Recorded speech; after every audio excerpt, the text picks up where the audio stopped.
Hola, buenas tardes. Bienvenidos a este segundo webinar de entomología 2021. En el día de hoy eh, vamos a ver a través de nuestros expositores temas asociados con investigaciones de insectos nativos de Chile en distintos ámbitos. Tengo el placer de presentar a ustedes al profesor Cristian Villagra y al profesor Luis Flores. El primero va a hablar sobre las interacciones que hay en el matorral chileno entre los insectos y las plantas, y el segundo va a hablar sobre abejas nativas de Chile desde un punto de vista ecológico y conductual. Respecto al profesor Luis Flores, les puedo contar de que él es profesor de biología de la UNCE, también es magíster en ciencias con mención en entomología de la misma universidad y es doctor en ecología y biología evolutiva de la Universidad de Chile. Su línea de investigación trata sobre evolución de la sociabilidad en insectos, bases sociobiológicas del comportamiento cooperativo y competitivo, y uso de hospederos de nidificación y recursos de alimentación. Entre los organismos entomológicos que él ha estudiado están los hemípteros, también ha trabajado con termitas, con hormigas, pero su grupo regalón, por así decirlo, son las abejas. Además, está el profesor Cristian Villagra, quien es biólogo de la Universidad de Chile y doctor en ecología y biología evolutiva de la misma universidad. Él trabaja, sus líneas de investigación son sobre conducta y aprendizaje animal, en particular todos los aspectos relacionados con la ecología sensorial de los insectos. También trabaja en aspectos asociados con la ecología química y conservación de insectos y en interacción planta-insecto. El doctor Villagra también ha trabajado con distintos organismos, entre los cuales se cuentan baratas o cucarachas, esfíngidos, pulgones y también abejas. Eh, Sin más preámbulo, solamente decirles que vamos a dejar que las preguntas sean al final de las dos presentaciones. Los dejo con el profesor doctor Luis Flores.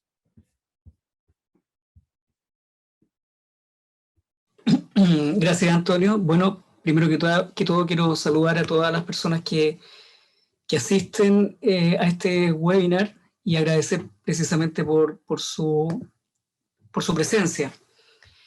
Sin mayor preámbulo, voy a iniciar de inmediato mi presentación a objeto de aprovechar el tiempo que tenemos. Bueno, el título ya está mencionado, ¿no es cierto? Solo en términos introductorios quiero señalar que el mundo de las abejas es un mundo como el mundo de los insectos o de la diversidad en general, de cualquier ser vivo, un mundo que ofrece una diversidad de ámbitos de investigación y también que contribuye fundamentalmente a aspectos esenciales para la mantención de los ecosistemas silvestres, agroecosistemas e incluso cultivos de importancia económica. De modo tal que un propósito fundamental para muchos de los investigadores que nos interesamos en estos grupos animales es darlos a conocer, porque consideramos que a partir de aquello es un primer peldaño que contribuye hacia la educación en diferentes contextos, no solamente formales, sino que también informales. Dicho lo anterior, quiero señalar que mi presentación se va a centrar fundamentalmente en las abejas nativas de Chile. Sin embargo, en términos amplios, cuando uno habla de abejas, se refiere a un grupo de organismos que forman parte de diferentes familias de insectos, 7 familias particularmente. En Chile hay representación de 5 de estas familias. Y en el mundo se habla como mínimo de un total de 20.000 especies. Hay quienes señalan que puede llegar hasta 25.000 especies. El número de especies reconocidas como válidas no significa que sean todas las especies existentes. Por cierto, son muchas más las que faltan por descubrir o las que están constantemente siendo reasignadas en cuanto a su nombre científico, que es un trabajo que no para por parte de la sistemática. De estas 20 a 25.000 especies distribuidas mundialmente, en Chile, ya les dije, tenemos representación de 5 familias y más adelante me voy a referir a ello, del orden de las 460 especies, algo más, reconocidas científicamente. ¿Por qué es importante poner en valor científico o dar a conocer las abejas en nuestro país? Bueno, entre otras razones, la imagen que ustedes ven, una imagen publicada hace algunos años en una de las revistas científicas más prestigiosas, y plantea que este autor que en el planeta existen diferentes puntos calientes o hotspots de biodiversidad, específicamente de abejas nativas de los diferentes sectores, de las diferentes regiones o países. Y dentro de estos, Chile Central destaca como uno de esos puntos, precisamente porque una de las características de nuestra diversidad de abejas son sus altas tasas de endemismo, es decir, especies que están presentes solamente en este país. Las especies nativas no siempre son endémicas, son nativas porque no han sido introducidas en ese sector, pero ya cuando son propias de ese lugar, particularmente en este territorio administrativo llamado Chile, entonces se habla de abejas endémicas de Chile y el 70% al menos de especies son endémicas de nuestro país. Eso llama la atención bastante, esos niveles de endemismo, y además porque en Chile Central ha habido desde hace bastante tiempo, junto con otros hotspots, una presión producto de actividades antrópicas que pone en peligro o amenaza la conservación de la biodiversidad.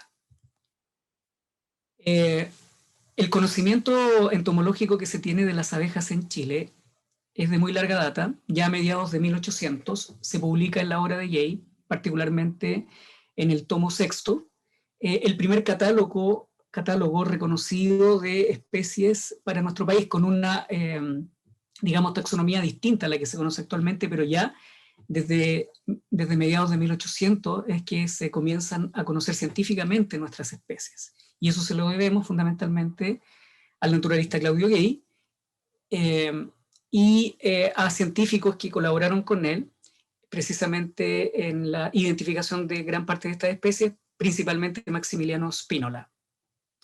En Chile hay destacados, y ha habido destacados entomólogos, dentro de los cuales la profesora Fresia Rojas se ha dedicado también a estudios con este grupo, no exclusivamente, pero sí algunos, y aquí hay uno que es muy relevante, y ella hace un estudio identificando las especies que están descritas, o que están no descritas, sino que mencionadas en la obra de Jay, y actualiza sus nombres científicos, y se da cuenta que en muchas de ellas no ha habido variación taxonómica, sin embargo en otras sí. La profesora, junto con otros tantos próceres en Chile como la profesora Luisa Ruz, la profesora Elizabeth Chiapa, el profesor Haroldo Toro, quien fue uno de los investigadores en abejas más prominentes a nivel latinoamericano y también mundial, han logrado contribuir a que nosotros sepamos gran parte de esta taxonomía y tengamos un conocimiento bastante profundo respecto de las especies de abejas que habitan en nuestro país. El año 2010 precisamente fue la profesora Luisa Ruz, junto con otro entomólogo interesado en abejas, especialista en abejas, José Montalva, quienes actualizan el catálogo de las especies presentes en Chile y concluyen que hay 424 especies presentes, de las cuales la mayoría son endémicas. El 70% de estas especies son endémicas, de estas 424. Reconocen en aquel momento solo 5 especies introducidas, dentro de las cuales La más conocida por la comunidad en general es la abeja de miel, pero también Bombus terrestris. Esos diría yo que son las dos especies más conocidas. Bueno, 5 especies al año 2010 se reconocían como introducidas y el resto endémicas. Y fundamentalmente nativas. Esa publicación del año 2010 contrasta bastante con lo que se publicó varios años antes, en 1976, también por otro investigador importante a nivel mundial. Él había reconocido 485. Sin embargo, hay otras publicaciones más recientes, como la de la propia profesora Roos junto con Lawrence Packer, que estiman que en Chile hay unas 436 especies reconocidas como válidas. Esa publicación es del año 2017. Cuando uno hace el ejercicio de tomar la lista taxonómica publicada el año 2010, y desde el 2010 a marzo de 2020, uno va viendo cuáles han sido las diferentes especies que se han descrito nuevas o se han informado como una presencia nueva en Chile, llega a concluir que son del orden de las 466, al menos.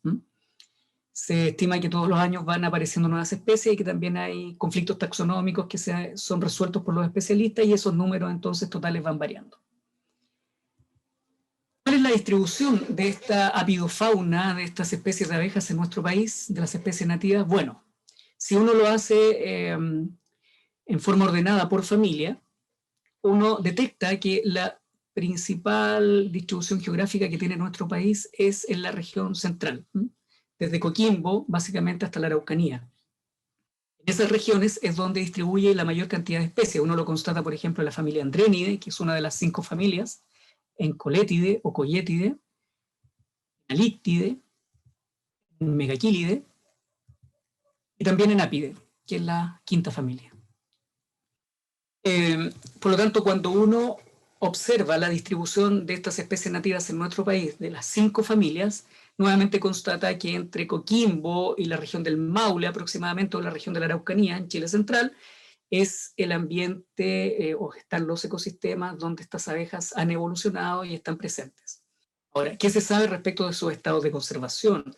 Respecto de si las poblaciones están en restricción o no, si los tamaños poblacionales en términos territoriales van disminuyendo o no. Bueno, de eso estamos, la verdad, muy carentes de información, precisamente porque no son muchos los especialistas en este grupo de insectos que se dediquen a estudiar estos aspectos más bien ecológicos. Los especialistas han sido fundamentalmente sistemáticos y de vez en cuando hay estudios relacionados con a nivel individual, comportamiento, etcétera. Pero eso, diría, son la menor cantidad de estudios que más adelante, precisamente en esta diapositiva, les voy a mostrar.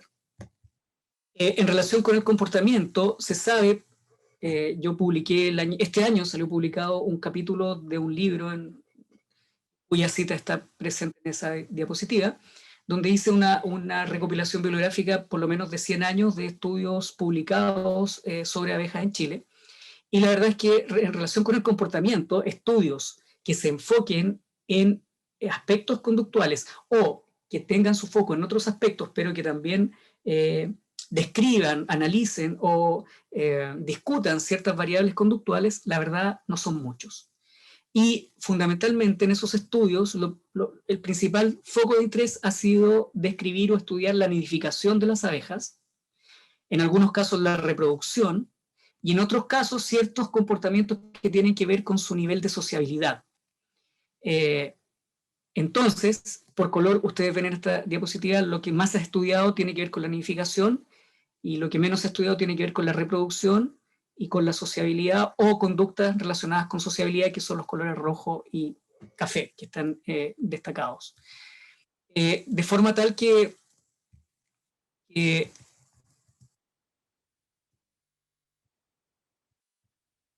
escuchan? De forma tal que eso es lo que sabemos para nuestras especies de abejas. Fundamentalmente, donde nidifican, en algunas especies, no en todas, cuáles son sus atributos conductuales relacionados con sus sistemas de nidificación, con sus repertorios reproductivos, y también, en algunos casos, con sus niveles de sociabilidad. Precisamente en este último gran rasgo comportamental, vemos que la mayoría de las especies no son sociales en nuestro país. La mayoría de las especies con información publicada, que dicho sea de paso es una minoría. De las 460 especies, no hay información para más de 50 especies en relación con su nivel de sociabilidad. Y dentro de aquellas, la mayoría son solitarias. Tenemos una especie altamente social, y entre las especies solitarias y la altamente social hay especies que tienen niveles intermedios de sociabilidad. En relación con su nidificación, bien sabemos que la gran mayoría de especies nidifican en el suelo, como ustedes lo pueden apreciar en estos dibujos, que también están en la publicación que comenté anteriormente, y construyen orificios en el suelo, en diferentes tipos de suelo, con diferentes tipos de compactación, suelos arcillosos, suelos arenosos incluso, suelos húmedos, suelos más secos, y en esos suelos construyen un túnel que puede ser más lineal o más sinuoso, y al finalizar cada túnel habitualmente hay una celda, y en esa celda ponen un huevo, también aprovisionan a ese huevo con alimento, que fundamentalmente es néctar y polen, y ese huevo cuando se transforma en larva consume ese alimento, y hay nidos donde al finalizar los túneles hay agrupaciones de celda, sin embargo hay otros nidos que solamente presentan una celda única. Más o menos ese es el panorama general de la nidificación en el suelo. No obstante, también hay algunas especies que nidifican en madera y replican un patrón arquitectónico relativamente parecido, solo que lo hacen en madera, ya sea construyendo nidos lineales en tallos o en ramas, o construyendo nidos ramificados en madera que es de mayor volumen. Solo pocas especies se ha visto que nidifican en cavidades preexistentes, o bajo piedras, o entre medio de rocas, o en grietas ya hechas. En fin, o sea que ellas no están construyendo su nidificación, su espacio donde nidifican.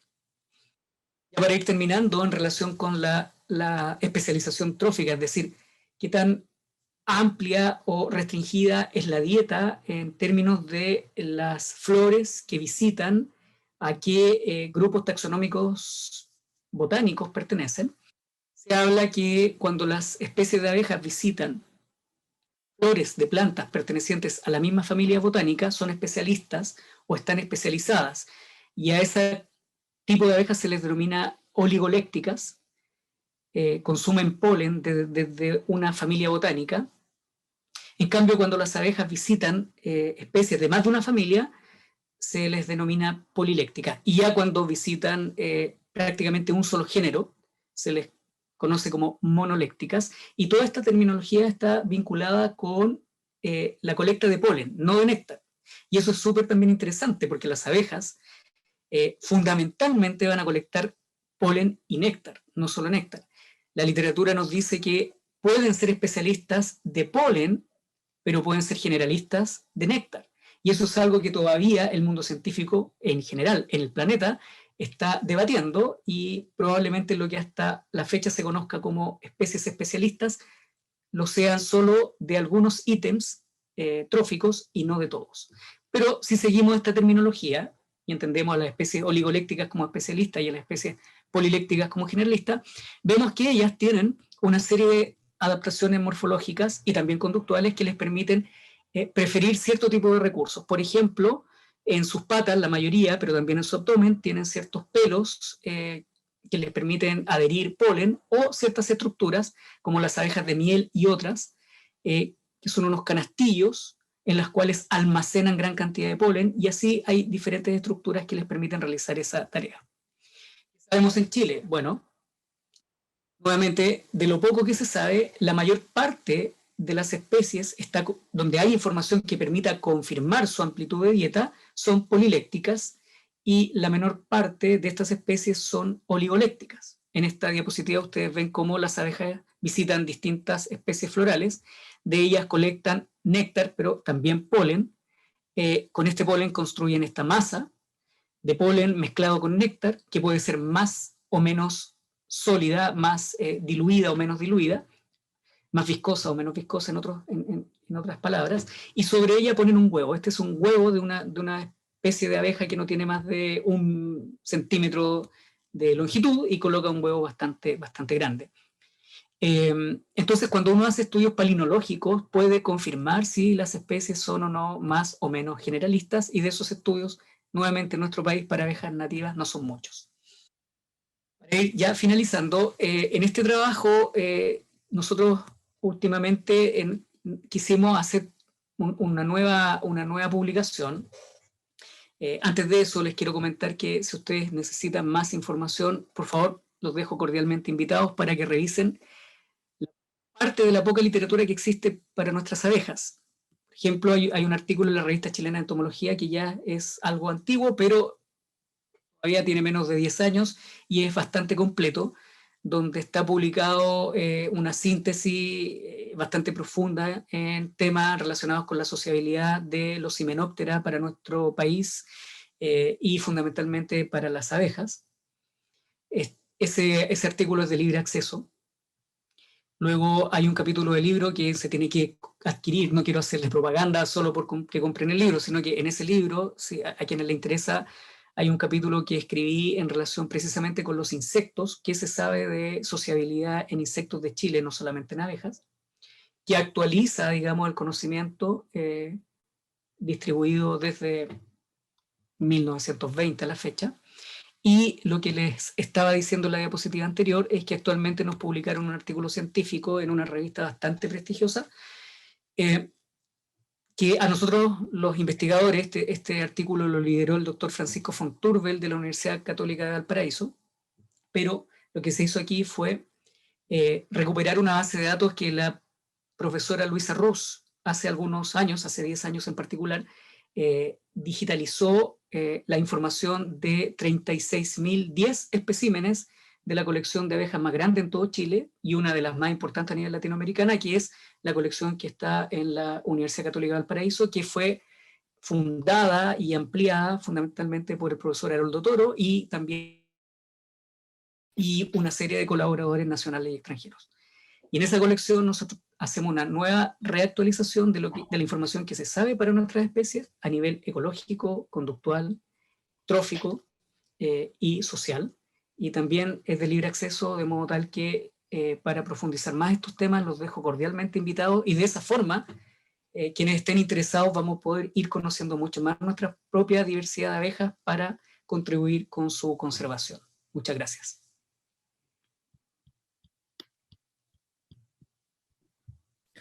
Bien, gracias Luis por la presentación. A continuación vendrá el profesor doctor Cristian Villagra. Cristian, Sí, puedes colocar tu presentación. vamos a dejar un ratito para que pregunten. ¿Sería preguntas finales Eh, el público o partimos al tiro? Vamos, parte al tiro. Vamos a dejar las preguntas al final. Listo. Vamos aquí entonces a proyectar. Por suerte, esta vez no tengo ninguna película, así que no debería tener problemas con, con las presentaciones, que siempre es un tema la proyección de imágenes. Ya, entonces,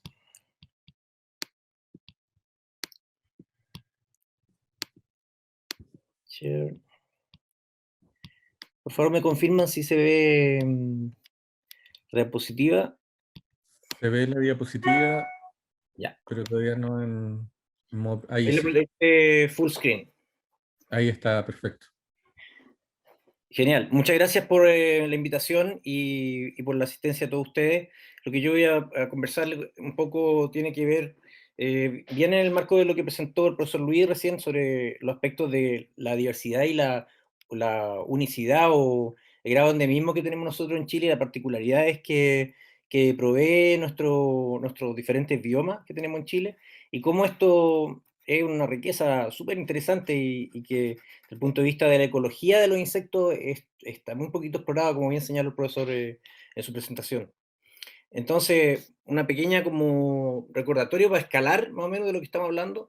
Nuestro planeta, la mayor cantidad de de carbono en seres vivos está contenido en plantas y algas, pero si hablamos de los animales, que sería el triangulito que está en la esquina, principalmente lo que existe son artrópodos, y esos artrópodos, la gran mayoría son insectos. Si uno hace un ejercicio mental simplemente calculando cuánta biomasa de hormigas cortadoras de hoja, que es una especie en la selva amazónica existen, versus todos los otros vertebrados, vamos a ver que una especie, la biomasa de una especie de insecto es mucho mayor que toda la biomasa que junta de los vertebrados que están presentes en ese ecosistema en particular. Entonces, realmente es mucho la importancia que tiene el insecto tanto en su biodiversidad como su abundancia, y por eso mismo su rol en la conservación de los ecosistemas del planeta es muy importante. Y también, como enseñó el profesor en representación, existe aún un trecho de información por cubrir, existe un delta de información respecto a los número de especies que conocemos y las especies que falta por descubrir, que es bien interesante poder abordar eso en la medida que la investigación entomológica pueda crecer. Entonces, cuando hablamos de interacción planta-insecto, además de aspectos que tengan que ver con la relación con la estructura reproductiva de las plantas, existe un montón de otras asociaciones. Incluso si uno se fija, muchas veces las plantas son microhábitats para insectos que puedan no ser directamente herbívoros o tener una dependencia directa de algún recurso alimentario de las plantas.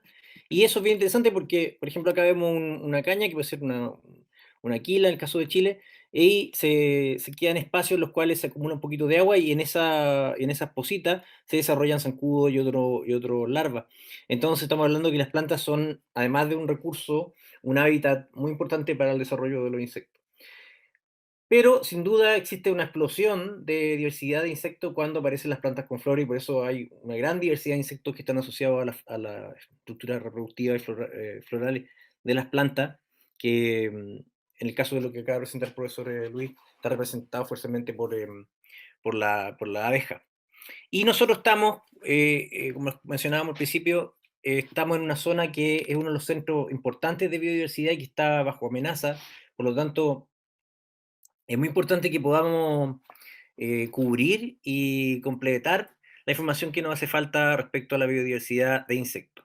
Y tenemos un país que es relativamente pequeño, pero presenta gran diversidad de ambientes y biomas, combinaciones de ecosistemas con su clima particular, que hace que exista una gran cantidad de alternativas de ambiente que pueden ser usados por las plantas y animales, y que van a generar esta particularidad, estos grados de endemismo muy interesantes que tenemos en Chile.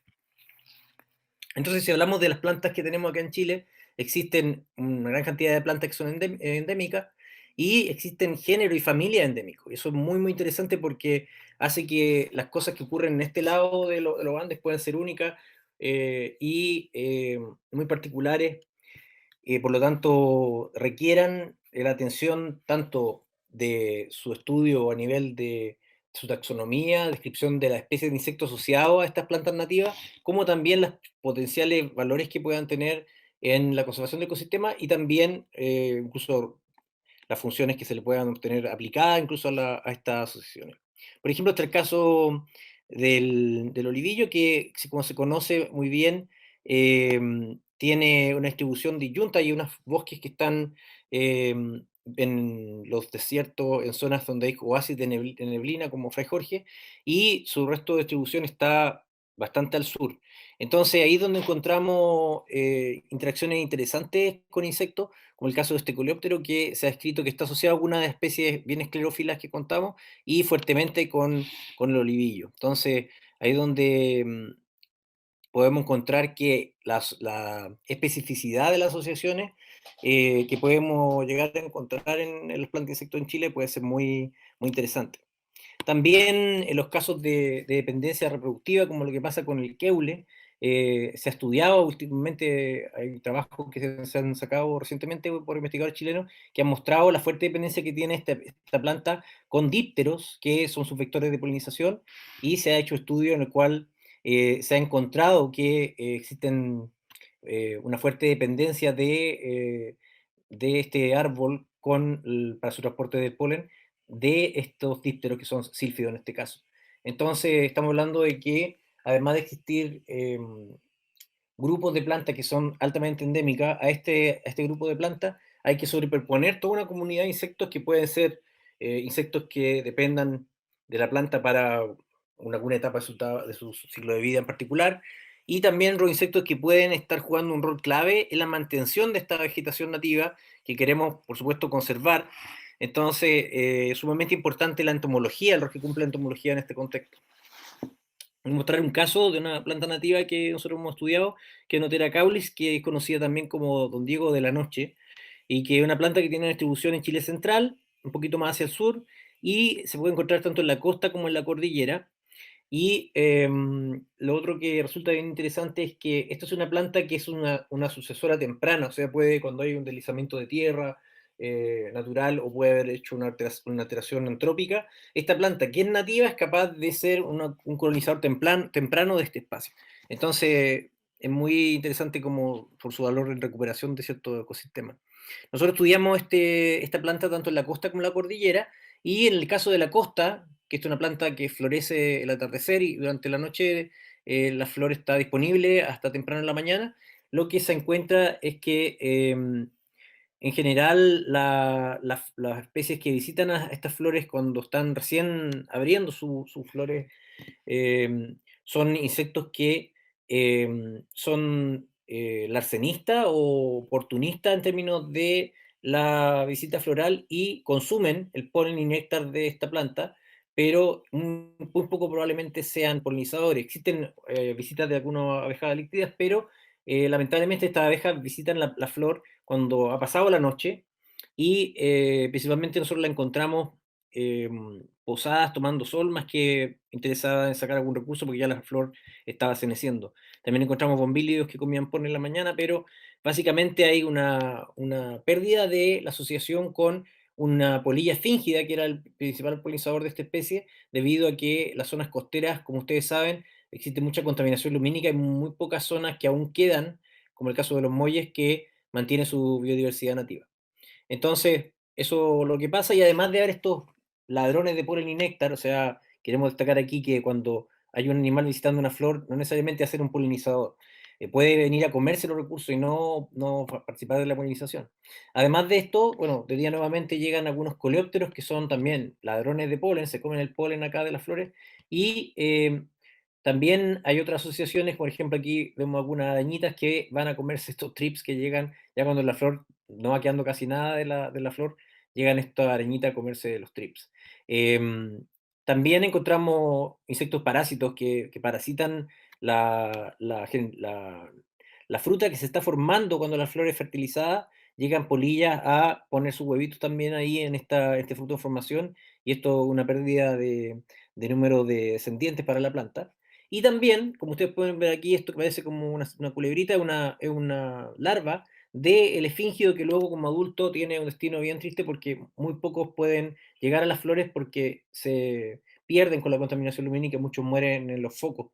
Pero aquí vemos una larva que aún está ahí, fíjense esta cuncunita, en este estadio, el esfingido, que es un muy buen polinizador, estas polillas esfingidas, cuando son larvas son unos herbívoros muy voraces y pueden consumir bastante tejido de las plantas que luego van a polinizar. Entonces el rol ecológico de la interacción que tiene planta-insecto puede cambiar a través de la ontogenia. En el caso de la cordillera, nosotros vimos también que en zonas donde hay menos alteración, o menos contaminación lumínica y menos personas, ahí todavía quedan esfingios, que son estas polillitas que se alcanza a ver acá, y es un muy buen polinizador de esta especie, excelente. Y también encontramos, eso ya hace varios años, todavía quedaban Volvus dalbomi en las zonas de Farellones, antes de que Las Vegas fueran alteradas por empresas de turismo que se instalaron ahí y desviaron el curso de agua para acumular agua para nieve. Antes habían zonas con muchas vegas que por la orilla de estas pozas temporales a veces que se formaban, aparecían muchos de estos florecimientos de onotera, y ahí es donde uno podía registrar a Bombus dalbomi visitando legítimamente, o sea, haciendo clavadas eh, que transferían polen en esta especie. Pero también encontramos esta perforación en el tubo de néctar, que nosotros inicialmente pensábamos que eran los abejorros los causantes, porque en otras partes, en el hemisferio norte, donde están especies parecidas de este grupo, se encuentra que hay robo de néctar por abejas también. pero nosotros nos llamó la sorpresa que en el día, tempranito, llegaban estos cometocinos, que son estos pajaritos que están acá, y ellos son los culpables de estas perforaciones, que en el fondo a veces incluso pueden cortar el estilo de la flor, haciendo que se pierda la posibilidad de fertilización. Y también durante las tardes, algunas veces las tardes, pero principalmente en la mañana, vimos visitas legítimas de picaflores, que no son insectos, pero efectivamente es una asociación que no estaba caracterizada para este tipo de plantas. En otros casos que hemos estudiado, como el caso de la Asteraceae Aplopapus foliosus, que es una planta que es muy valorada por su rol, para su uso medicinal para problemas digestivos, etc. Encontramos que esta planta, su inflorescencia, sus cabezas florales son visitadas por muchos insectos, varios son abejas nativas, y también una serie de mosquitas que son visitadores de estas flores legítimos. Algunos de estos son posibles polinizadores, pero también hay unas moscas que son tefrítidos que, como Trupanea, que serían insectos que podrían en algún punto participar de la polinización, pero principalmente lo que hacen es parasitar también el disco, las flores del florete del disco de esta planta, por lo tanto son parásitos más bien. También encontramos mariposas visitando estas plantas. Estas plantas son muy resilientes y son muy abundantes en la costa central. Si ustedes tienen alguna casita de playa o tienen un terrenito en la playa y están estas plantas, no las saquen, déjenlas, porque son muy importantes para sostener todos estos insectos que les acabo de mostrar, son bien relevantes. Y en Lepidoptera, claro, hay varias mariposas y también hay una polilla que es tefrítido, este esterofórido, que se llama Leptiloides friasi, que es muy interesante porque también es una polilla que, pudiendo participar también de transferencia de ciertos gametos entre plantas, oviposita, la hembra pone sus huevos dentro de este disco floral, por lo tanto, por debajo lo que está pasando es que en la medida que esta planta es fertilizada, porque debe ser fertilizada para que genere semilla, debe haber un intercambio de gametos, cuando eso ocurre, estas larvas del lepidóptero y tanto también de la mosca que les comentaba, son capaces de desarrollarse. Fíjense aquí entonces, en esta ontogenia de esta planta, tenemos un botón floral y este puede tener varios destinos, caminos distintos. Por un lado puede tener la suerte de que solamente es visitado por visitantes de disco, como podría ser una abeja nativas como las que mostró el profesor Luis en la presentación anterior, y esta visita legítima, que 100% tiene relación con el intercambio o con el consumo y colecta de polen en el caso de la abeja y genera subsecuentemente el intercambio de gametos, va a producir un montón de semillas o papus que en el fondo son los que van a permitir que se reproduzca la planta mayoritariamente, pero pueden haber otros caminos alternativos en los cuales la planta sea parasitada, ya sea por Leptiloides friasi como por Trupanea, en este caso foliosi, que generan un daño considerable a la estructura de la inflorescencia, pero de todas maneras se genera algo de producción de semillas. Entonces hay algún porcentaje de semillas que son viables de estas cabezuelas que son parasitadas, y entonces estos parásitos consumen la fruta o la semilla en formación de esta planta. Entonces, un visitante floral puede ser muchas cosas, no solamente un polinizador. Pero las plantas no se quedan atrás, no son consumidas sin pelearla. Por ejemplo, aquí tenemos un caso muy interesante que es Aplopapus platylepis, que es una planta del mismo linaje que folioso que le acabo de presentar, y que también tiene unos visitantes muy similares. También es visitado por abejas nativas, por moscas, y también tiene el problema de los parásitos de semilla. Pero esta planta, que es mucho más chiquitita incluso que Aplopapus foliosus, tiene la particularidad de que los botones de esta inflorescencia, las brácteas están recubiertas de una resina muy espesa. Y esta resina puede ser letal para algún insecto. Aquí hay un pobre insecto que quedó pegado, está difícil de conocer qué cosa sea. Curiosamente, cuando este botón floral, que es muy resinoso, que florece en enero casi esta planta, cuando este botón floral finalmente logra abrirse y se dispone un espacio de disco de florete, o sea, de esta inflorescencia que está compuesta por muchas floretes, logramos observar que existen visitas legítimas por abejas nativas y por otros insectos como los que presenté anteriormente, mientras que otros visitantes que son rastreros, que suben por la planta, como el caso de hormigas coleópteros también que consumen polen, estos son filtrados por la planta. Entonces, en el fondo mueren, parte de los insectos que llegan acá pueden morir por esta trampa pegajosa, mientras otros, como este aquí, en este caso este que hice uno, un bombílido, es un visitante legítimo, aterriza en el disco y puede incluso ser un potencial mutualista, mientras que otros como este que dice 2 y 3, que son una mosca dioxina y un coleóptero, estos que son más bien insectos que tienen una interacción negativa de término ecológica con la planta, son filtrados fuera del sistema por la planta gracias a esta resina que tiene acá. Entonces esta planta es una planta una planta letal para algún insecto, una trampa mortal. Y aquí tenemos una larva también de un lepidóptero que trató de comerse esto, pero ahí quedó pegada y nunca más pudo despegarse. También aquí hay otras imágenes bien brutal cómo quedan estos pobres insectos acá. Pero a pesar de esto, como dice en la película, la vida se abre camino, y justamente acá vemos unas dioxinas que sí están apareándose acá, y a pesar de que esto puede ser potencialmente mortal para este insecto, algunos huevos son depositados en la inflorescencia, y igual hay un cierto grado de parasitismo, por lo tanto hay como una especie de carrera armamentista entre la planta y sus parásitos. Hay algunas fotos para ejemplificar. Y aquí hay un gráfico, traté de no presentar gráficos para no aburrirlos, pero aquí hay uno muy ilustrativo que muestra visitantes florales versus insectos atrapados en la resina. Y como ustedes pueden ver acá, los que aterrizan en el disco principalmente son abejas de Adacia, que son abejas nativas ápides, y los que son atrapados principalmente son escarabajos artrodacus, que son parásitos, o sea, herbívoros que comen polen, florívoros, y también hormiguitas argentinas, que son insectos introducidos que también llegan incluso a estas plantas a consumir los recursos florales, pero son pegados en el disco, en la zona de las brácteas de la cabeza floral.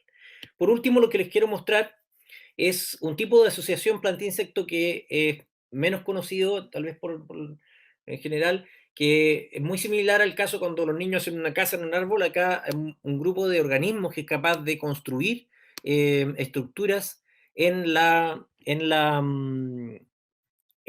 plantas, pero estas estructuras están construidas con tejido de la planta. Son células vegetales que son alterados su desarrollo, se transforman, y luego encontramos que se generan una serie de fenotipos extraños, y esto en el fondo es la casa del insecto. Si uno ve este tipo de cosas, hay muchas especies en Chile, muchas plantas nativas que tienen estas hinchazones o formas que parecen frutos o botones florales, que en realidad, si uno lo empieza a observar en detalle, son anomalías, son cosas extrañas, y que uno, si abre esto, lo que va a encontrar muy probablemente son larvas de insectos.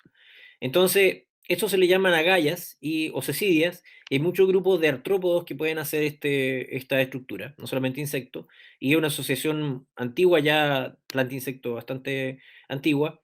En algunos casos pueden haber estructuras muy formidables, como esta que se ve acá en una planta de Japón, que parece esto que fuera un fruto de la planta, pero incluso sale escrito en una lámina botánica de la especie, pero que adentro, si uno abre esta estructura, lo que encontramos es una colonia de áfidos que está viviendo adentro. Y es una agalla cerrada completa, que tiene una zona donde incluso existe un sistema de drenaje para la mielecilla que producen estos áfidos, no lo ahoga ni los termina matando por contaminación de hongos, sino que es drenado por la planta y es recuperado, reabsorbido por la planta, debido a que la estructura de la agalla es sumamente compleja. En Chile tenemos muchos insectos galladores, son poco estudiados. Aquí está una distribución que nosotros hicimos un trabajo sobre la cantidad de galladores que hay, de especies de plantas que están parasitadas por agallas en Chile.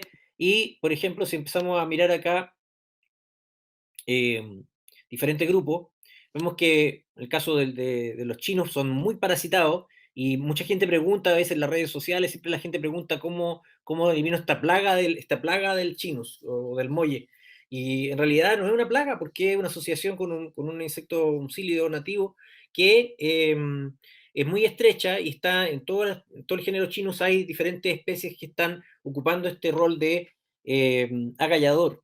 Y es muy interesante porque esta agalla no solamente permite la vida de este insecto, sino que este es un recurso que es ocupado por parasitoides depredadores, incluso la estructura que queda cuando el animal se va de la galla, de la estructura vegetal que deforma, es ocupada por ácaros y por otro organismo. Entonces, en cierta forma serían muy positivos porque construirían un nicho ecológico nuevo.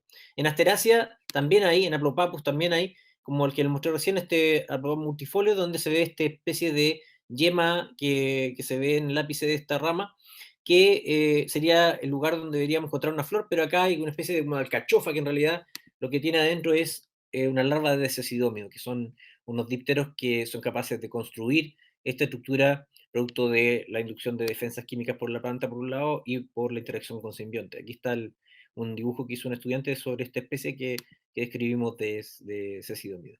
En los notofagos también es muy común encontrar esta estructura rara y hay bosques de notofagos del Maule para adelante, para el sur, que incluso en cierta época del año la hojarasca está construida casi con pura galla de cinípido y de otro insecto.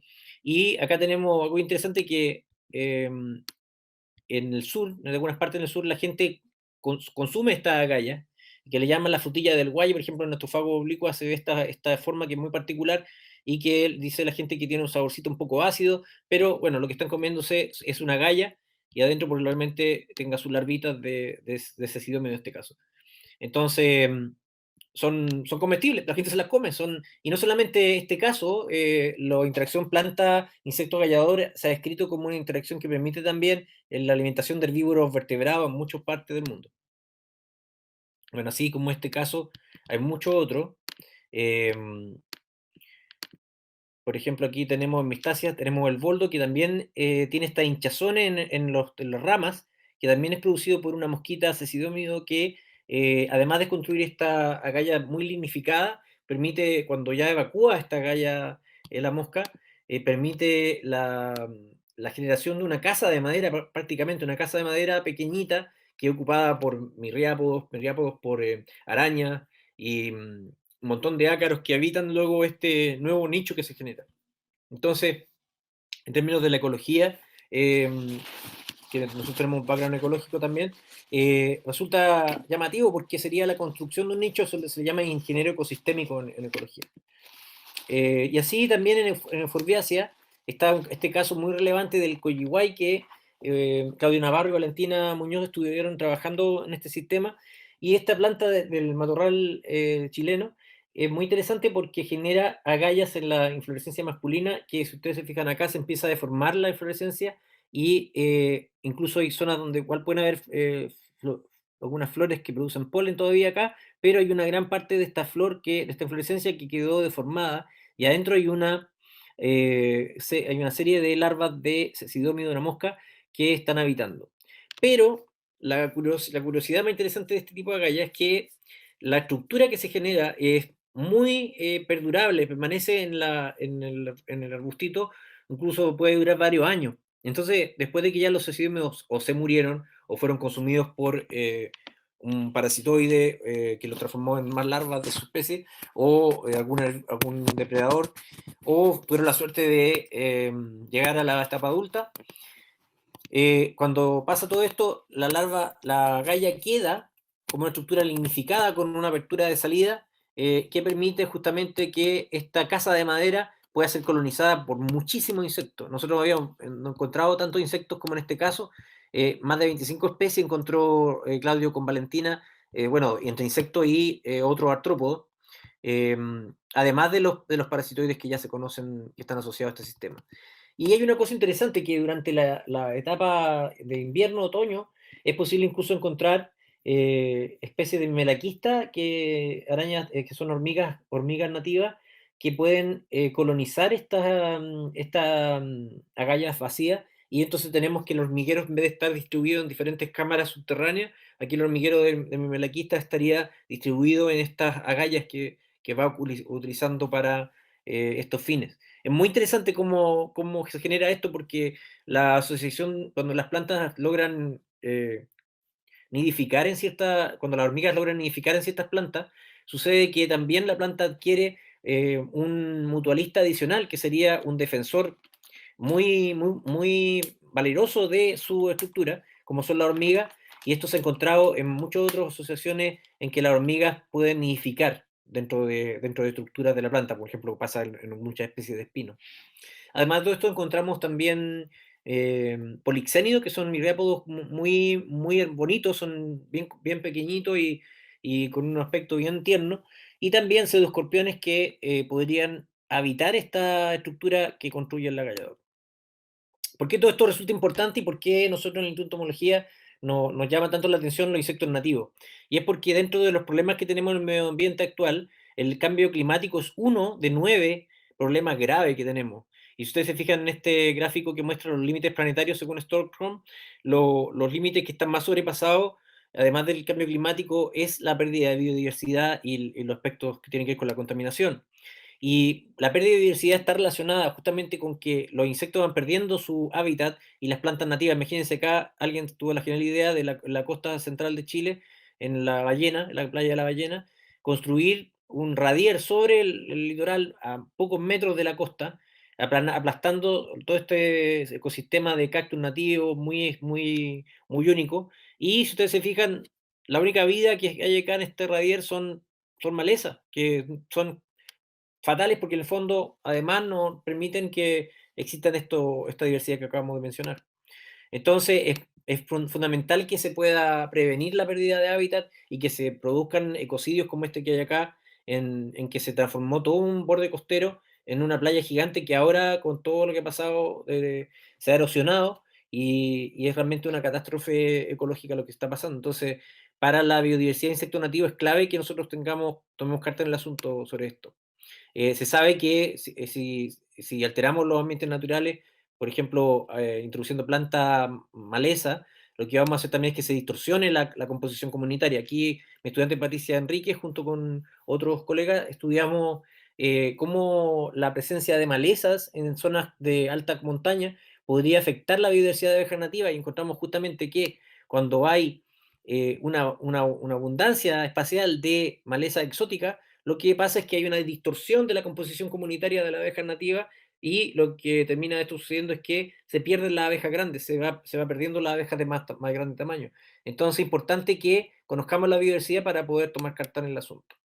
Y finalmente, bueno, esto es parte de los desafíos que se ha propuesto Chile para la conservación de la biodiversidad. Entonces es clave que tomemos carta en el asunto también por la importancia que tienen los insectos en nuestra sobrevivencia. Y es muy importante que se realicen estudios utilizando insectos como sistemas para evaluar el tema de la conservación de estos mismos, porque la gran mayoría de las hipótesis o ideas que se utilizan actualmente en conservación derivan de animales grandes y de otras especies, vertebrados y también un poquito planta, pero menos el caso es lo que se estudia en insectos. Entonces es muy importante que se estudien los insectos nativos. Y también se han propuesto alternativas para poder repoblar de insectos nativos las ciudades y otros lugares, y entre estos está justamente el generar espacios con vegetación nativa. Los insectos, aunque no sean directamente consumidores de las plantas, van a usar las plantas incluso como refugio, como mencionaba, y esto es un ejemplo de un trabajo que un colega belga con que hemos colaborado. Eso es lo que quería presentarle. Muchas gracias por su atención y hemos terminado, por lo menos por mi parte. Bien, muchas gracias, Cristian. Se abre la sesión de preguntas. Les voy a pedir que quienes quieran hacer preguntas levanten la mano virtual y así yo voy eh, moderando la sesión de preguntas. Jimena Velázquez, adelante. Ahí van a dar la apertura de micrófono.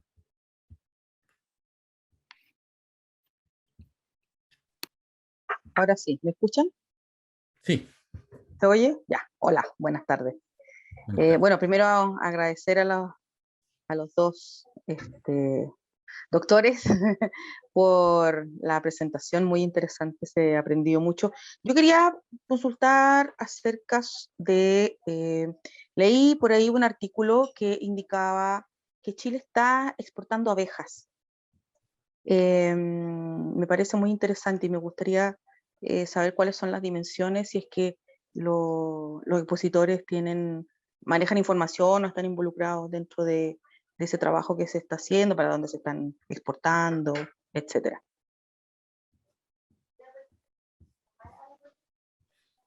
Luis.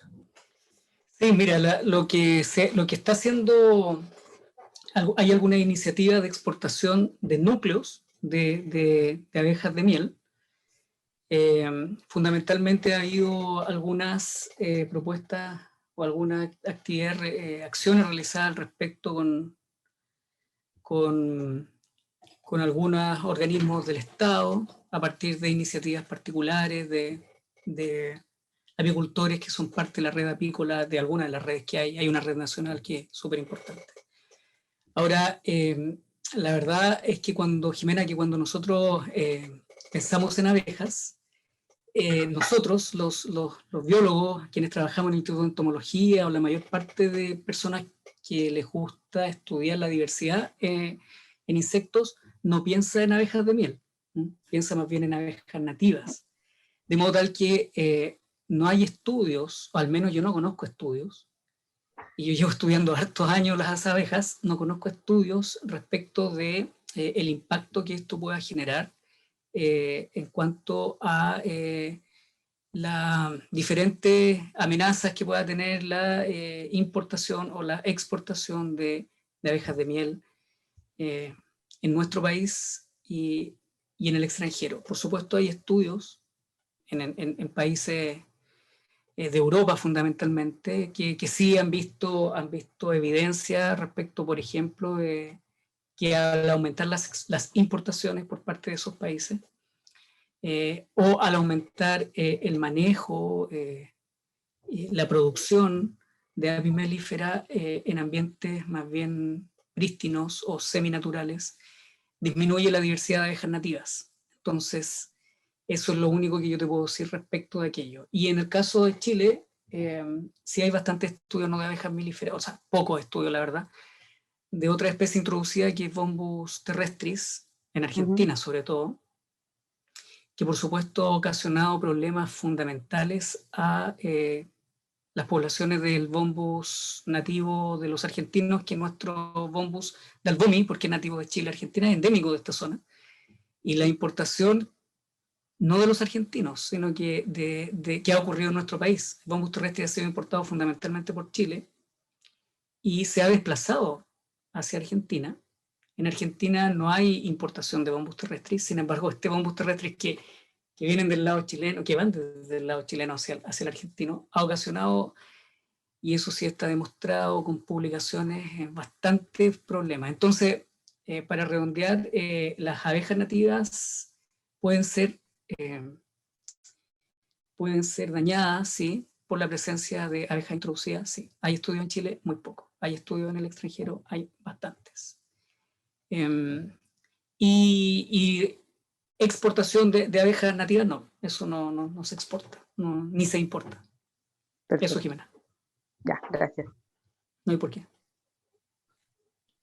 Ok, primero le vamos a dar la palabra a Lorena Biancani y después a Manuel Cortés. Adelante, Lorena. Ahí sí. Hola, oye, muy agradecida, la verdad que buenísimo el tema, es apasionante. Y quería hacer una pregunta con respecto a, porque hace un par de años atrás me habían comentado que existía una página donde uno podía de repente conocer qué especies visitan, en el fondo de tener un poco más a la mano cuando tratando de, en casos de que uno arma en el fondo ciertos jardines o ciertos espacios públicos o privados con asociaciones nativas, saber un poco qué es lo que va a llegar a visitar o qué es lo que podría uno esperar. Esa información yo no sé si actualmente es posible encontrarla en alguna parte resumida, publicada, o si hay algo, digamos, a lo que uno puede acceder. Luis. Mira, yo no conozco ningún ningún sitio web que tenga un catálogo de especies florales asociados a visitas de abejas. Lo que sí conozco son sitios web, particularmente estoy pensando en Chile, ¿no? De algunos entomólogos, y fundamentalmente de uno que es Nicolás Montalva, que él, no sé si lo mantiene todavía, un blog sobre abejas de Chile. José Montalva. No, Perdón, José Montalva. Nicolás Montalva es otro biólogo. Bueno, José Montalva tiene su blog, no sé si está actualizado o no, yo la última vez que entré fue hace un año atrás, no he vuelto a entrar. Y él lo que tiene es bastante, hasta ese minuto actualizada, una lista sistemática de las especies presentes en Chile, y asociada a esa lista ciertas publicaciones en relación con el conocimiento que se tiene. Entonces, en algunos casos y para algunas abejas estaba asociado bajo estudios respaldados qué especies de planta visitaban. Ahora, para buscar esa información, fíjate que la literatura, o sea, probablemente existe, Lorena, pero la literatura científica es bastante dispersa. Es decir, es el tema. yo sé Sí. de mucha literatura científica donde efectivamente la tuvimos que revisar, como yo comenté en mi presentación. Cuando uno dice estas abejas son generalistas o son especialistas, tiene que tener la literatura científica de respaldo. ¿Por qué? Como lo decía el profesor Villagra, no basta ver una abejita sobre una flor, porque esa abejita puede ir a colectar recursos sin necesariamente polinizar esa flor, o puede hacerle daño a esa flor e introducir, digamos, su armadura bucal, rompiendo por afuera de la flor, ¿cierto? Por los sépalos, qué sé yo, y llega hasta un nectario y extrae el néctar, y por lo tanto no es una visita, como decía Cristian, legítima, menos está robando néctar. También hay abejas que duermen, o que duermen entre comillas, pero sí descansan en las flores, también se ha reportado bastante. Y fundamentalmente hay algo que es súper frecuente, pero poco conocido. Gran parte de las abejas tienen sus sitios de cópula en las flores. Entonces los machos esperan a la hembra para copular. Pero el macho no es el visitante floral más predominante, es la hembra. Entonces la hembra llega, el macho copula, en fin. Entonces, cuando uno quiere saber qué especies de plantas son aquellas que pueden atraer a más, comillas, potenciales polinizadores, abejas u otros, lamentablemente hay que irse a la literatura científica y hay que ir a buscar, digamos, no sé de un sitio que tenga esto publicado, ni de un libro que también lo haya publicado. Ya. No sé, Sí, Cristian, si tú sabes algo. Sí, es que Sí, eso que Lorena. esa página que tú mencionaste, el blog de justamente Abejas de Chile, es el que ya no está disponible, digamos. Entonces, por eso era mi pregunta. Pero, Lorena, mira, probablemente ¿Mm? si te sirve, tú puedes colocar abejas, Chile, y colocas otra palabra clave que te dé indicaciones respecto de llegar a estas publicaciones. Si quieres, yo copio en el chat esta revisión que hicimos con unos colegas, donde iba a tener prácticamente la literatura completa. Entonces, Súper. hay muchos de esos artículos que están de libre disposición, se pueden bajar y ahí uno va y consulta qué especies. Claro que es literatura científica, entonces están los nombres científicos, hay que darse el trabajo de... Sí, claro. Ya, voy a copiarlo en el chat. Súper, gracias. Ay, ¿por qué? Gracias, Lorena, por la pregunta. Manuel Cortés.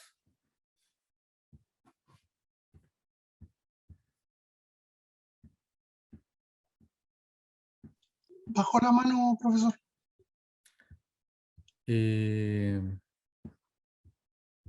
Ya, bueno, mientras hay gente que se anime a hacer preguntas. Pregunta en el chat, Antonio.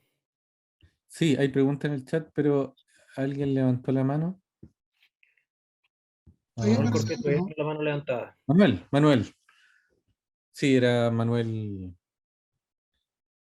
Ya, ahora sí. Muchas gracias. Me pareció muy interesante ambas presentaciones. Primero que todo, doy las gracias porque estuvo también muy interesante.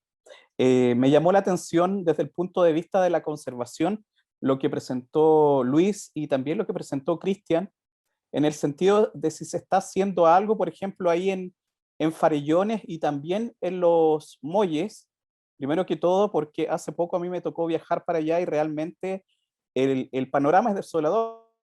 Primero, porque no está cayendo tanta nieve, y segundo, porque esos desvíos que me tocó verlo, a veces meten ahí un bobcat, una máquina pequeña, o lo hacen a mano, con piedras, realmente ha generado un daño tremendo. Yo no sé si se está efectuando algo al respecto. Y lo segundo también, en ese sector, claro, de la ballena, los Molles, Huaquén, hay lugares que poseen vegetación, flora bastante característica, y efectivamente hay gente que está construyendo, encementando. Entonces no sé si lo que ustedes dos comunican por una parte está llegando a oídos de las autoridades, o si se está planteando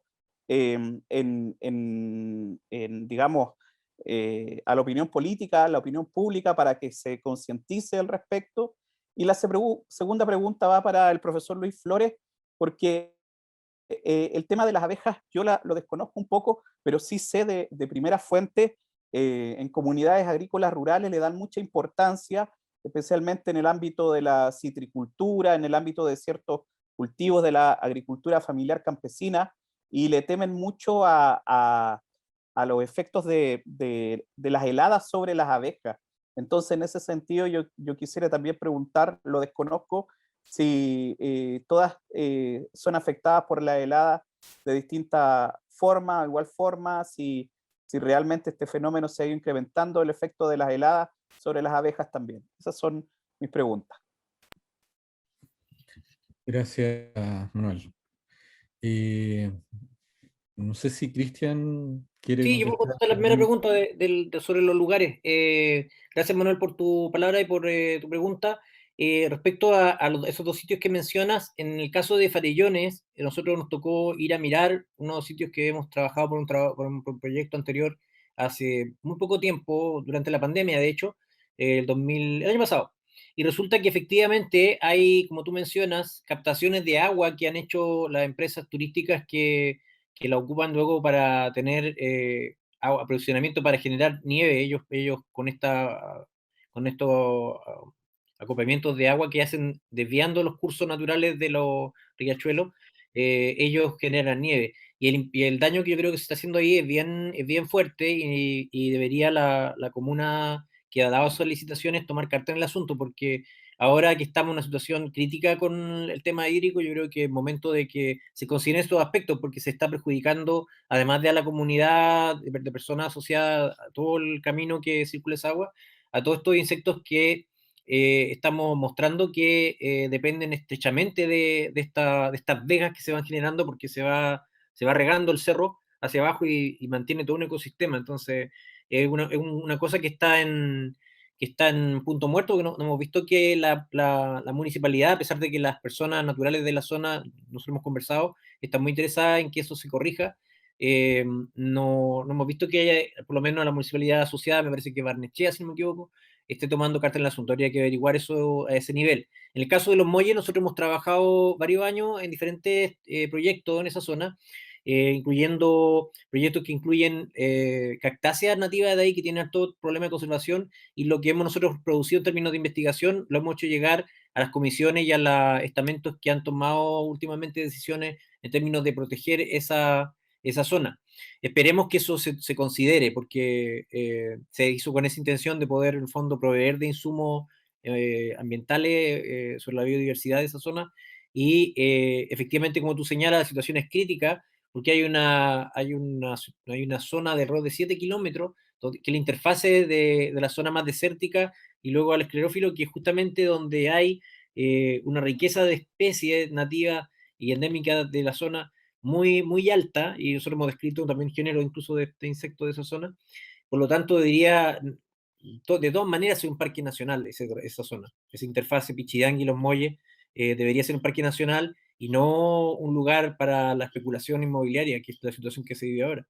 Entonces, es muy importante que estos espacios de comunicación, de extensión de la información que se está logrando obtener de la naturaleza, llegue a la gente, llegue a las comunidades y a los tomadores de decisiones, por supuesto. Sí, solo para complementar esa pregunta, me parece que el mundo científico ha ha tomado cierta distancia, no queriendo hacerlo, pero dadas las exigencias que demanda la investigación, eh, no dispone del tiempo para, digamos, llevar esta información a los legisladores. Y ahí tal vez habría que buscar otro tipo de estrategia, como asociarse con ONGs o, digamos, sociedades que hagan esa conexión entre la información científica con el mundo político legislativo. También es importante estos espacios, como otros espacios que se generan, de poder plantear temas de investigación a la sociedad, porque también se entiende que mientras más oídos haya para conocer esta realidad, más posible es que se defiendan esos elementos ambientales que son tan importantes y que están siendo tan amenazados por nuestras propias actividades. Eso. Exacto, exacto. Luis, no sé si quisiera contestar la segunda pregunta de Manuel. Por supuesto. Hola Manuel, gracias por la pregunta. Gusto de verte. Nos habíamos escrito, pero no primera vez que te veo. Gracias por la pregunta. Mira, efectivamente aquí en Chile hay estudios, se han hecho estudios, yo conozco algunos estudios respecto de la polinización mediada por abejas de miel en cultivos cítricos. Yo, al menos los que yo conozco son de naranjo. Y claro, hay evidencia que indica que efectivamente pareciera ser que aumenta la producción, el rendimiento, evaluado fundamentalmente en porcentajes de cuaja del fruto. De modo tal que claro, para los citricultores, la asociación con los apicultores debiera ser, sobre todo a escala más bien artesanal o a escala no industrial, debiera ser algo importante.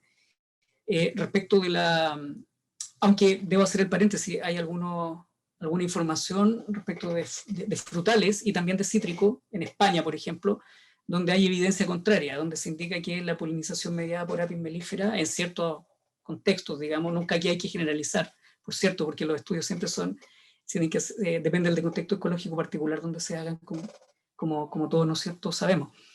Entonces, en esos estudios señalan que hay otros insectos que también participan, incluso la polinización mediada por el viento podría ser más importante en algunos casos. Pero al menos la información que yo conozco aquí en Chile indica que Apis mellifera es un polinizador importante.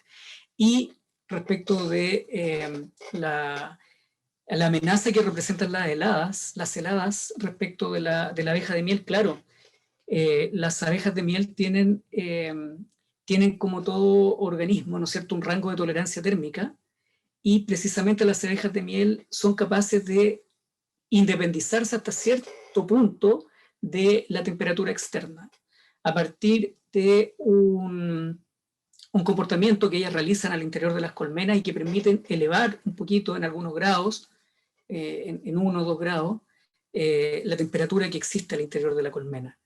Pero esto tiene un límite, entonces cuando hay heladas baja demasiado la temperatura, estos organismos no alcanzan el umbral térmico necesario para iniciar sus actividades diarias, e incluso temperaturas muy bajas pueden ser perjudiciales, digamos, para su propia sobrevivencia. Hay especies de abejas cuyos tamaños corporales son más grandes, que tienen la capacidad de generar calor por endotermia. Se comportan como animales endotérmicos, no ectotérmicos como la mayoría de los insectos estudiados. Eso pasa no solamente en abejas, pasa en otros grupos de insectos, y tampoco pasa en todas las abejas. Y en algunas abejas que son de tamaño corporal más grande, claro, ellas tienen la capacidad de aumentar su umbral térmico necesario para desplazarse e ir a visitar los cultivos. De forma tal que sí, las heladas las perjudican no solo a las abejas de miel, también a las abejas nativas, considerando sobre todo, Manuel, que hasta donde se sabe para nuestras especies, la mayor cantidad de especies donde se ha estudiado nidifican en el suelo. Entonces, las heladas son tremendamente perjudiciales para si se mantienen durante mucho tiempo. Si se mantienen, si la temporada de helada es corta, digamos, la sobrevivencia del nido no corre riesgo, pero si la temporada de helada es muy larga, la sobrevivencia de los nidos corre bastante riesgo. Eso, Manuel, no sé si respondí tu pregunta. Sí, eso tiene un correlato ecológico, ¿ah? Porque en la medida que uno va subiendo en altitud, en la cordillera, cada vez se encuentran menos especies de abejas, eh, asociado justamente a lo que plantea Luis. Paula Díaz tiene una pregunta.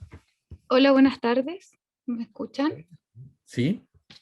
Ya, mire, mi consulta es, ¿cuál es la visión que tienen ustedes respecto a estas empresas que se dedican a vender colmenas de abejorros para la polinización bajo plástico? Acá en la zona central he visto varios y a mí me da un poco de pena porque terminan al final muriendo en la totalidad.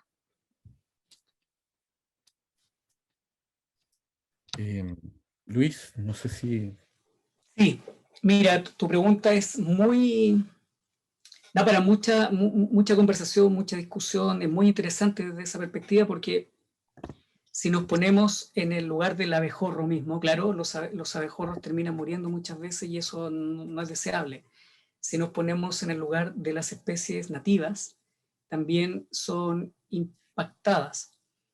Yo no soy especialista en polinización de agroecosistemas, ni en polinización en general tampoco, tengo conocimientos generales, por cierto, pero participo en grupos de investigación donde hay colegas que sí son especialistas en polinización, en agroecosistemas, y particularmente, conversando con ellos desde hace mucho tiempo, me han dicho que en Chile no hay estudios que evalúen los niveles de eficiencia polinizadora de los abejorros importados.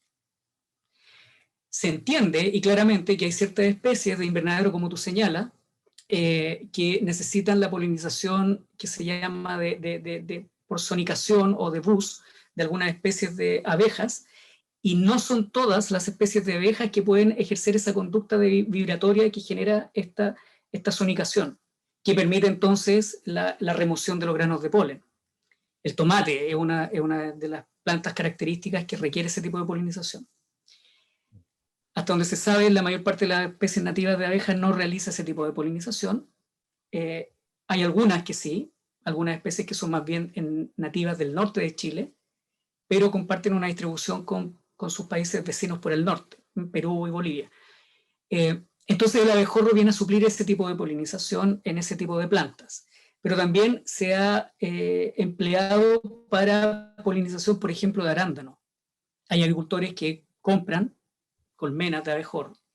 Estas colmenas, hasta hace un tiempo atrás no se sabía si, hasta hace unos años atrás, si la reina estaba aislada o no, de tal forma que evidentemente las primeras colmenas que se importaron no estaba aislada porque la reina salía y naturalizaba colmenas. Actualmente, cuando las compra los agricultores en Chile, lo que se requiere es una certificación de que o al menos una muestra de que las reinas vienen aisladas y por lo tanto no van a salir. ¿Por qué lo digo? Porque si las obreras son las que están yendo y viniendo en busca de su recurso alimenticio y por lo tanto polinizando a la especie en cuestión de planta, esas obreras tienen una vida que tarde o temprano van a morir esas obreras, es decir, no viven más de un mes. En promedio, puede que haya excepciones. Entonces esa obrera va a morir. Con o sin reina va a morir igual. Pero al menos la colmena entera, la idea es que no subsista. La idea es que solamente polinice el cultivo de interés. Porque en Chile, lamentablemente, ya está demasiado naturalizado el Bombus terrestre. Mucho. Entonces, y los agricultores, por lo que mi colega me dice, tienen esta idea de que mientras más cajas pongan, mejor va a ser la producción. Probablemente por observación lo han visto, qué sé yo, pero no hay un estudio que lo confirme. No hay un estudio que confirme cuál es la densidad de abejorros óptima para no comprar más de lo que realmente se necesita. Tampoco hay un estudio que indique cuál es la eficiencia del abejorro comparada con la eficiencia de los polinizadores nativos, porque probablemente tampoco se necesita. O al menos no, por ejemplo, el arándano tiene una distribución amplia en Chile, de varias latitudes, y las abejas no tienen por qué comportarse igualmente de eficientes a diferentes latitudes, porque depende del contexto ecológico. Entonces, lo que puede ser eficiente en una localidad particular, a lo mejor no lo es en otra localidad particular, y así te puedo seguir mencionando variables de estudio que finalmente sería necesario evaluar antes de seguir importando colmenas de abejorro, por las consecuencias que ya te dije. Está demostrado, está publicado, hay muchas revistas que lo han publicado, sobre todo de colegas argentinos. Eso, gracias. Sí, también hay algunas publicaciones chilenas que hacen un llamado a no importar más abejorros, pensando en bombos terrestres. Entre otros por los parásitos que estarían transmitiendo a nuestro abejorro nativo, Bombus dalbomi. Le voy a dar la palabra a Rafael Anguita. Adelante, Rafael. Hola, ¿se escucha? Se escucha. Ya, bueno. Gracias por la presentación, estuvo buenísima. Quería como enfatizar como sobre el último punto, hablaron sobre la importación de bombus y de insectos, y quería preguntar si es que hay experiencia o conocimiento, aunque en realidad es algo obvio, pero si es que hay experiencias en Chile de agricultores o campesinos que realmente favorezcan la interacción o el trabajo con especies nativas de insectos, en el contexto del aumento de los monocultivos y de la simplificación de la agroindustria, que descomplejiza todo el ecosistema y desvitaliza el ecosistema. Entonces claramente se ven afectadas las poblaciones de insectos por todos los tóxicos y por la simplificación del ecosistema. Pues quería saber si, no sé, por ejemplo, hay casos de poblaciones indígenas que hayan trabajado con abejas, o si conoce algún campesino que realmente reconozca la importancia de la mayor biodiversidad y de una agricultura más rica para las especies de insectos nativas, porque pienso igual en la ecología de los suelos, y como dicen que muchas de las abejas nativas nidifican en los suelos, me imagino que la contaminación del suelo y la pérdida de la fertilidad del suelo, la fertilidad natural, tienen un efecto importante sobre la mantención de las especies. Entonces era más que nada un comentario, pero igual, eso quería enfatizar, que creo que es importante darle una paña a la agricultura más natural. No sé si Luis o Cristian... Tanto a la importación Sí, yo quería un poco complementar lo que abordaba al respecto, si existen zonas o personas que ocupen una aproximación a la agricultura que sea más amigable con los polinizadores y los insectos nativos en general. Y eso sí, efectivamente existen tanto comunidades de cultura originaria en el sur, como también personas que están adoptando la aproximación de la agroecología como forma de producir a una escala menor que la escala industrializada, como alternativa que permite justamente aprovechar los inputs internos o la biodiversidad como elementos que contribuyen tanto al control biológico como a la polinización. Entonces, hay gente que está haciendo eso actualmente en Chile. Lo que sí es que falta todavía mucho, porque a nivel de la regulación en Chile estamos al debe respecto a la temática que tiene que ver con los pesticidas. Además de la importación de abejas de otros lados, existe un déficit en torno a que existen un montón de pesticidas que se están usando actualmente en Chile y que están prohibidos en Europa. Incluso hay un sumario de Contraloría que se supo ahora hace poco, se informó a la prensa hace un mes atrás, se informó que hay un sumario de Contraloría porque existe una diferencia de cerca de 90 pesticidas que están prohibidos en Europa por sus problemas para la salud humana y para la biodiversidad, y que en Chile se siguen usando. En ese contexto también, además de otros insectos que pudieran importarse, debe haber una actualización y debe haber una información que esté al día de los efectos subletales también que hacen los pesticidas que se están usando, porque muchas veces pasa que se piensa que porque no mata a la abeja de miel o a la abeja nativa en ese momento, no las va a afectar en sus poblaciones en un mediano plazo, pero finalmente se ha encontrado que muchos pesticidas que actualmente se usan como neonicotinoides, etcétera, tienen un efecto subletal que afecta a las capacidades cognitivas de los insectos y les impide su conducta alimentaria, regresar al nido. Y también, como bien acá el profesor Luis, que considerando que gran parte de las abejas nativas están nidificando en el suelo, si se están generando polución en el suelo por estos pesticidas, imagínense lo que pasa con los estadios juveniles de esta especie nativa. Y Luis les puede contar un poco más de esa dimensión de qué pasa en el suelo con respecto a los nidos.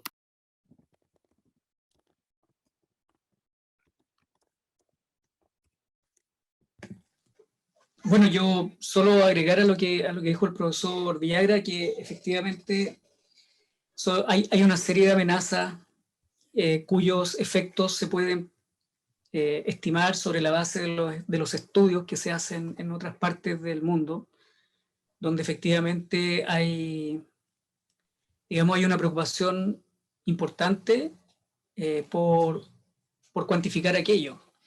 Y en nuestro país, claro, nosotros quisiéramos que hubiera más financiamiento o más posibilidades de realizar investigación en los temas, por ejemplo, que el profesor Villagra plantea. Entonces, gran parte de las respuestas que uno da, las da sobre la base de impactos negativos que se han cuantificado en otras partes del mundo respecto de los pesticidas, respecto de otros agroquímicos, respecto de la contaminación, respecto de la escasez hídrica, respecto del cambio del uso de suelo, y en fin, podríamos seguir enumerando. Sí, alrededor se tiene certeza que en Chile al menos hay, a nivel de especie, solo de especie, hay por lo menos unas 110 especies de abejas que ocupan el suelo para nidificar. 110. De 460 que se conocen, científicamente hablando. Seguramente son muchas más las que nidifican en el suelo. Si uno hace la extrapolación a nivel genérico del género de las abejas, claramente son más. Y esas 110 especies se distribuyen latitudinalmente en gran parte de Chile. Por lo tanto, se ven afectadas a las amenazas por todo lo que señaló el profesor Villagra y lo que yo aporté en gran parte de nuestro territorio. De forma tal que ahí hay un especial cuidado que se debiera tener, que las autoridades debieran tener, pero lamentablemente, digamos que como no hay estudios que lo confirmen y lo demuestren en diferentes contextos ecológicos, en diferentes regiones, entonces uno necesariamente tiene que responder a aquello sobre la base de lo que sí se ha demostrado en otras partes del mundo. Y ahí sí hay actividad agrícola de menor escala, que es mucho más amigable con el ambiente, como dice el profesor Villagra, que entienden que la diversidad de insectos es buena para los cultivos de un microagricultor. Efectivamente, eso es así. Pero yo diría que conozco pocos personas que trabajan en agricultura a macroescala con las cuales yo he conversado, y la verdad es que desconocen esto. Siguen pensando que hay que poner cajones de apis mellifera, etc. Conozco trabajos, por ejemplo, que se han hecho en cultivos de palto. No están publicados. Uno recientemente fue publicado hace algunos meses. Una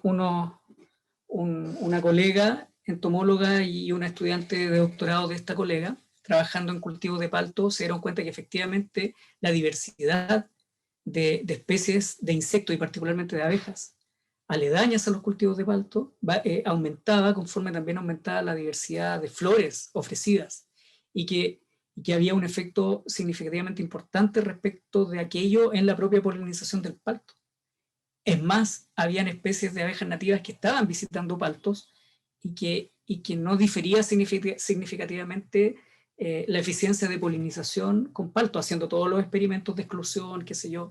Entonces, con esa evidencia, no yo, las personas que trabajan en eso pueden ir a demostrarle al agricultor, mira, sabes que en realidad es mejor que tengas este tipo de acciones que giran en torno a lo que el profesor Villera dice como a la agroecología, intentar, digamos, impulsar la polinización mediada por los polinizadores nativos del ambiente y no estar haciéndolo de otra forma. Eso puedo solo agregar. Bien, gracias. Lorena Biancani tiene una pregunta. Sí, pero en medida fue contestado recién. Lo que pasa es que justamente mi duda era si las abejas nativas en el fondo son capaces, ante la falta de alimento, de visitar plantas que no sean nativas, digamos, plantas de jardín o plantas silvestres que no sean nativas.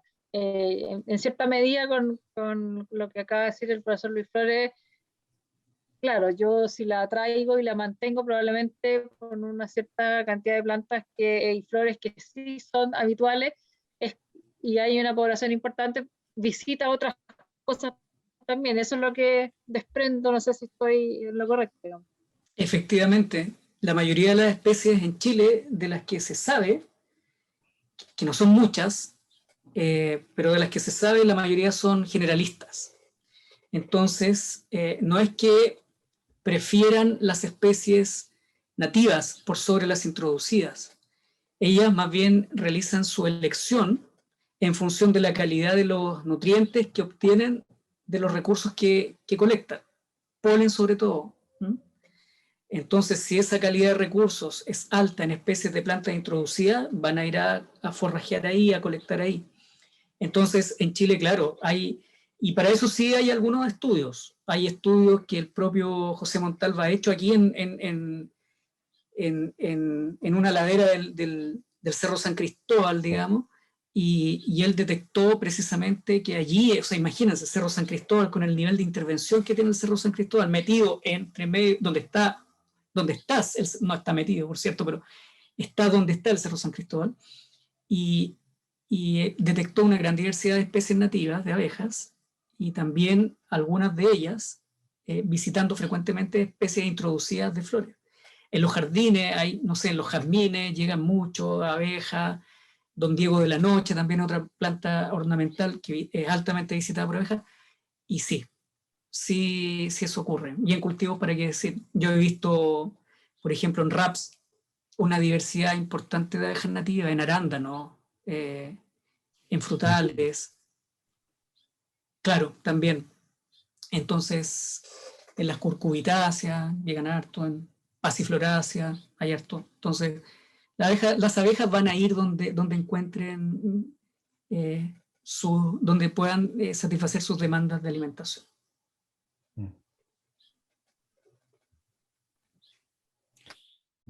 Sí, solo agregar de que al desconocer la biología reproductiva de muchas de las especies de abejas que tenemos en Chile, desconocemos, por ejemplo, si la calidad del polen en términos químicos que tienen las plantas introducidas podría suplir los requerimientos nutricionales que tienen las abejas nativas.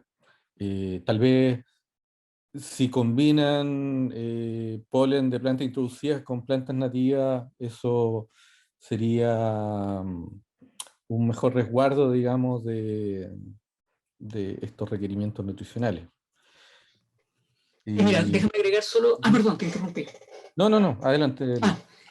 Cuando uno piensa en lo que la abeja necesita, hay que pensarlo en el ciclo de vida de la abeja. En la zona central hay variación al dato que voy a dar ahora, pero en la zona central pensemos en un ciclo de vida donde las larvas se demoran por lo menos, o sea, mínimo, digo, unos 2 meses en alcanzar el estado adulto. O sea, una larva puede estar consumiendo polen 2 meses y 3 meses también, desde que eclosiona hasta que se transforma en pupa. Entonces, las abejas tienen que asegurar el alimento para que durante ese mes y medio o esos 2 meses las larvas puedan desarrollarse.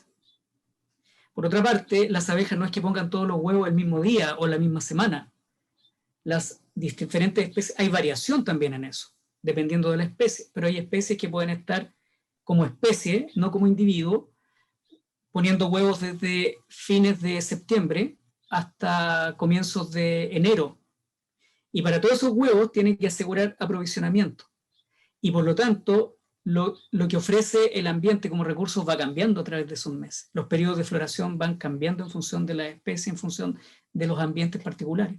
Y en ese sentido, claro, a veces las abejas se ven obligadas, entre comillas, a consumir recursos que no son, comillas, los óptimos nutricionalmente, porque tienen que asegurar que sus larvas tengan alimento. Por eso también hay variación de una serie de otros atributos morfológicos de las abejas que están asociadas con lo que la larva comió. Eso. Bien. Ya para terminar, la última solicitud de mano de Romina. Escribió su pregunta por el chat. Si quiere hacer la pregunta.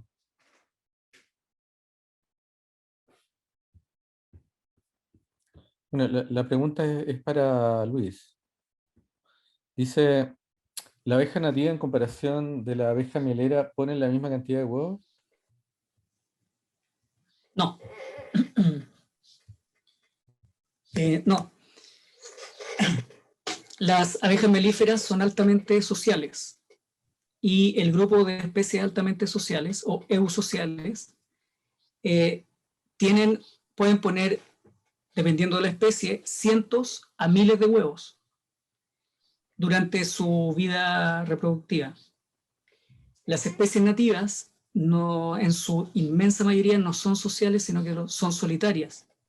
También, dependiendo de la especie y considerando los estudios que hay, que no son muchos, yo diría que una abeja nativa, solitaria, en su vida reproductiva pone del orden de 5 a 15 huevos, cuando mucho. Ahora, las especies sociales en Chile tenemos a Bombus, el abejorro colorado, ¿no es cierto? Y que se sabe que pone cientos de huevos, pero en ese orden, digamos. Entonces, las abejas melíferas ponen miles de huevos y las abejas nativas ponen tal vez decenas de huevos.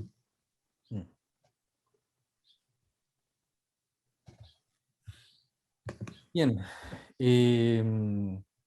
Agradecemos la participación de todos los presentes y también las preguntas que estuvieron muy interesantes y que sin duda probablemente hay varias que quedaron sin tratarse. Pero ya habrán otras oportunidades para seguir tratando estos temas que, como nos hemos dado cuenta, tienen múltiples aristas. Así que los dejo invitados para el siguiente webinar, que va a ser en un mes más. Y gracias por la participación. Gracias también a los expositores, que son de la casa. Gracias. Muy, muy buenas las presentaciones. Gracias, Antonio. Sin más, me despido. Que estén muy bien. Y nos vemos en una próxima oportunidad.